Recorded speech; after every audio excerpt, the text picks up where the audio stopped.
In this video, I'm going to show you how to buy a Pro Tools license. Now, the first thing you have to do, you want to go to their official website, which is going to be avid.com. And then on avid.com, you want to go to audio and music, and you want to click on it, and you want to click on Pro Tools over here as the first option.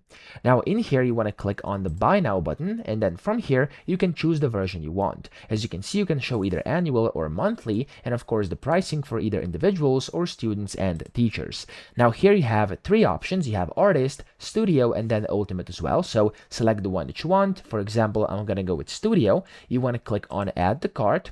And whenever you add this to your cart here, as you can see, you can then just click on this checkout button over here. Or if you want anything else, you could also select anything else over here and then go to the checkout button. Now this is going to take you to your cart. And for the first time you're in here, you are going to have to create your account. So I do have an account already, but if you don't, click on I'm new, create an account, and it's going to basically allow you to create an account, which is also super simple. When you do this, click on sign in using your credentials.